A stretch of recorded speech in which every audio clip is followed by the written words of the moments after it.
Everyone at the coffee shop thought she was just another quiet woman sipping her drink, until a man with a knife stormed in.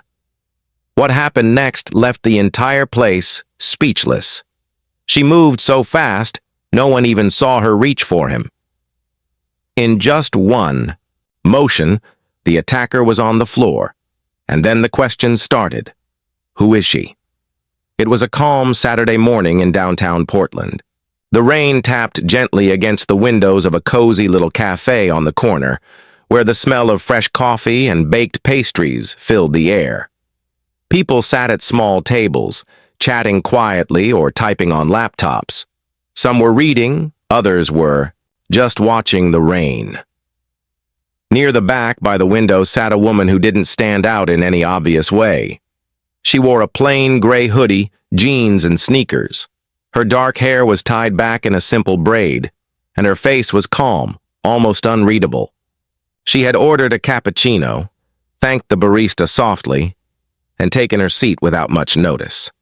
She looked to be in her late 30s, maybe early 40s. She wasn't scrolling on a phone or reading anything, just sitting there watching the street with steady eyes. Every now and then she would glance around the room, not nervously, but almost like she was quietly observing everything. People came and went, and no one really noticed her. To the rest of the cafe, she was just another customer passing time. But if anyone had been paying close attention, they might have noticed something different about her. The way she sat, upright, relaxed but alert. The way her eyes scanned without staring. The stillness in her body. It wasn't the stillness of someone bored or sleepy. It was the stillness of someone trained to wait. No one gave her a second thought. No one wondered about her past. But that was about to change, because in just a few minutes, something was going to happen that would make everyone in that cafe remember the quiet woman in the corner for the rest of their lives. At exactly 10:31 a.m., the peaceful hum of the cafe was shattered. The door slammed open with a loud bang, and a man stormed in, soaked from the rain, wearing a dark hoodie and jeans. His eyes were wild, his breathing heavy. For a moment, people just stared, confused. Then they saw the knife in his hand. Screams broke out as panic swept through the room. Chairs screeched against the floor as customers dove for cover. A mother pulled her child under the table. A man dropped his coffee and backed against the wall. The barista froze behind the counter, eyes wide with fear. The man raised the knife and shouted for everyone to stay down. "Give me the money!" he barked, pointing the blade toward the counter. His hands were shaking, but his voice was sharp, with desperation. No one moved. The room was filled with the sound of breathing, of fear. Everyone did exactly what he said, except for one person. The woman in the corner didn't duck or scream. She stood up slowly, her eyes fixed on the man. Her expression didn't change. No fear, no panic, just focus. Her hands were relaxed at her sides, her body still. The man didn't notice her at first, too busy waving the knife, too caught up in the chaos. But she was watching him closely. Every step, every breath. Something shifted in the room, though no one could explain it. Later, a strange sense of calm had entered with her movement. The kind of calm that doesn't make sense when a man with a knife is screaming at people. But in that moment, she looked like she wasn't scared of him at all. She looked like she had seen far worse, and she was ready. It happened so fast that no one in the cafe could later say exactly how it unfolded.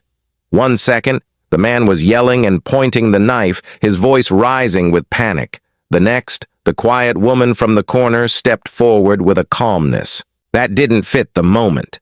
Her movements were smooth, almost slow, but they were anything but slow. In a blur, she closed the distance between them.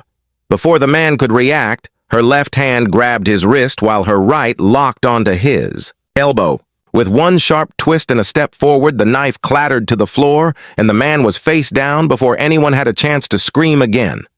She didn't punch him, didn't shout, didn't hurt him more than necessary.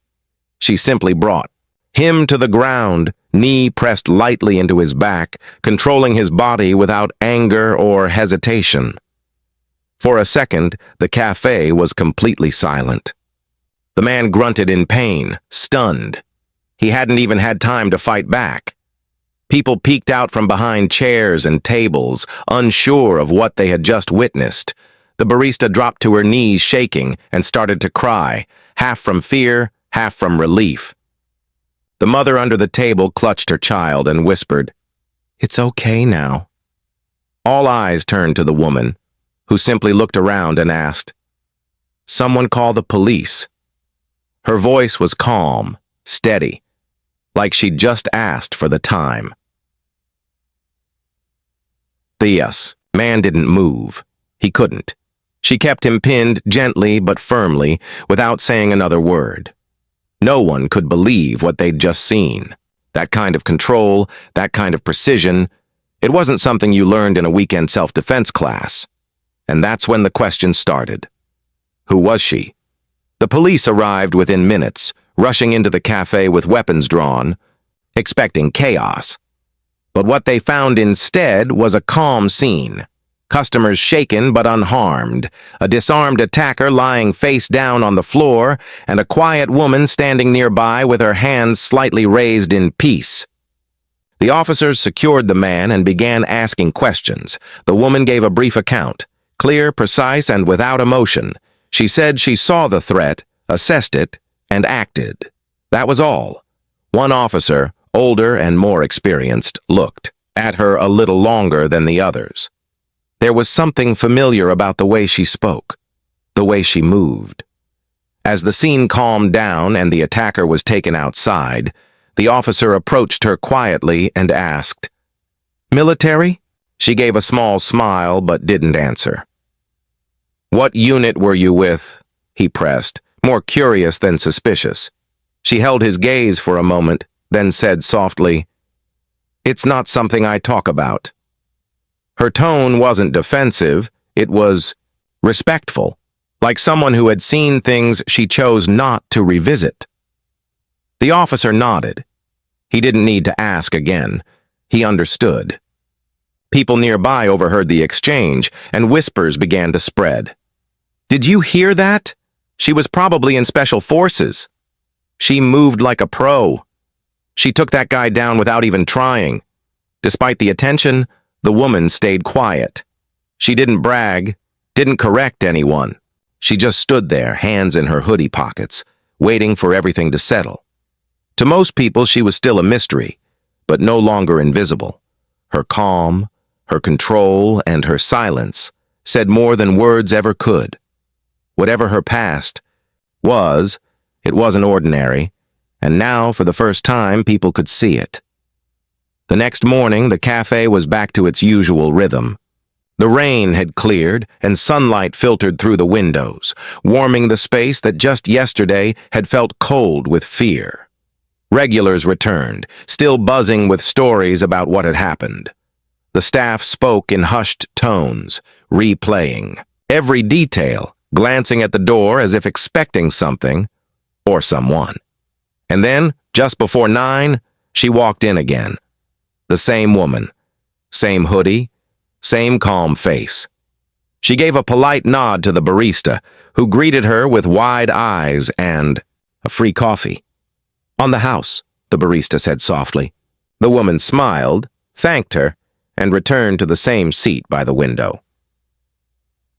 The next morning, the cafe was back to its usual rhythm.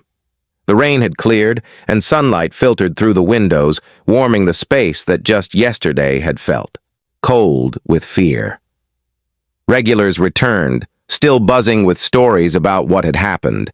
The staff spoke in hushed tones, replaying every detail, glancing at the door as if expecting something or someone.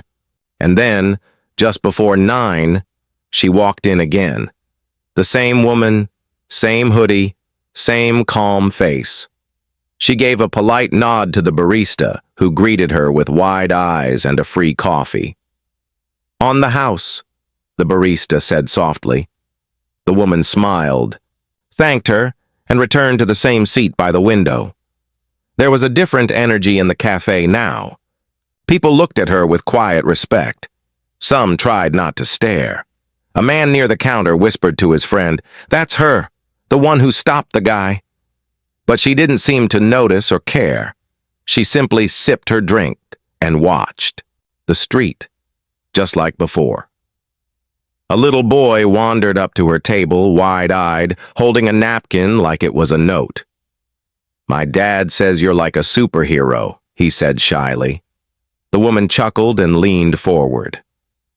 "Tell your dad I'm just a woman who's had a bit of training," she said gently. The boy grinned and ran back. She watched him go, then stood up, dropped a tip in the jar, and walked out the door as quietly as she had come in. No one knew where she was going or what her story really was. But they all knew one thing for sure. She had been there when it counted. Not loud, not flashy, just calm, ready, and brave. And sometimes, that's all it takes to be unforgettable. If this story moved you, don't forget to like the video. Got thoughts or similar stories? Comment below. We read them all. Share this with someone who needs a little inspiration today. And for more powerful real-life moments, subscribe to our channel Struggle Stories, where every story reminds you, strength comes in silence too.